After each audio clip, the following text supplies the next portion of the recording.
Good morning, students. We are studying lesson number 6, tissues. Okay, in last period we have seen about the protective tissue in function, that is epidermis, guard cells and cork cells. Now we are going to study complex permanent tissue, that is xylem and phloem. So what are these complex permanent tissue? These are made of more than one type of cells. These complex tissue are water and food conducting tissues that constitute vascular tissues in the form of xylem and phloem. The elements of xylem and phloem are always organized in groups are called vascular bundles. Depending upon the arrangement of xylem and phloem, these vascular bundles are of three types. Radial vascular bundle, when xylem and phloem are arranged in an alternate manner on different radii, such vascular bundles are called lateral vascular bundles. For example, they are present in roots. Second type is conjoint vascular bundle. When xylem and phloem are situated at the same radius, such vascular bundles are called conjoint vascular bundles. For example, stems and leaves, in that they are present. And conjoint vascular bundle having cambium is called conjoint open. It leads the secondary growth in plants, as we have studied in lateral meristem, that is the cork cambium, vascular cambium are the example which are present in the dicotyledonous plants. And if the cambium is absent, it is called conjoint close. So example is of monocots where secondary growth development do not take place. Third is concentric vascular bundle.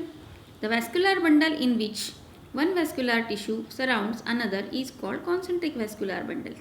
It is of two types. Now we will see the diagrams. See radial vascular bundle where xylem and phloem they are arranged in a radial manner. Then conjoint close where cambium is absent, while in conjoint open the cambium is present between phloem and xylem. Then concentric vascular bundle which is of two types.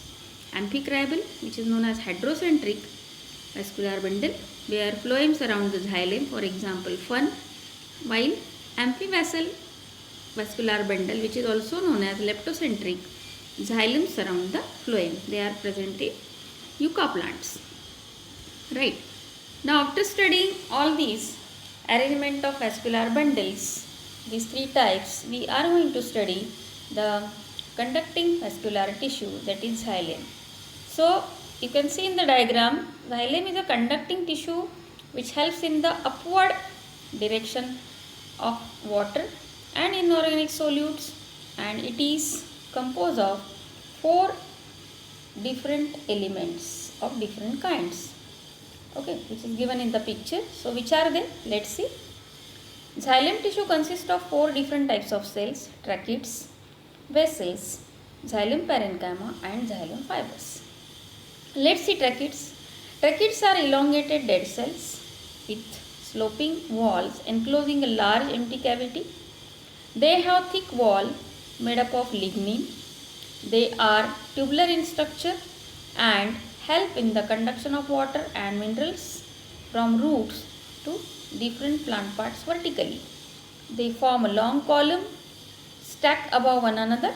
So xylem tissue comprises of only tracheids in gymnosperm, which are non-flowering plant, and seeds are not enclosed in ovary, whereas angiosperms, which are the flowering plant, and where the seeds are enclosed in the ovary, so which contain both tracheids and vessels. Vessels, second type, or trachea, which are dead and long tube-like structures which resemble a series of pipes forming a pipeline for transporting water and dissolved minerals. They have hard, thick and lignified cell wall. Xylem parenchyma, which are the living cells having parenchyma cells present in xylem.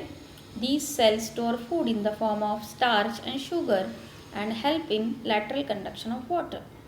Xylem fibers are dead, which are having lignin, which are lignified fibers present in the xylem. These fibers provide mechanical strength to the plant body. Now these were all four parts of xylem tissue. So what is the function? As we have discussed, Xylem tissue is mainly concerned with the conduction of water and minerals from roots to different plant parts. It also provides mechanical support which is having presence of lignin to the plants. So here we have discussed in detail completely about the xylem conducting tissue. Thank you students and have a nice day.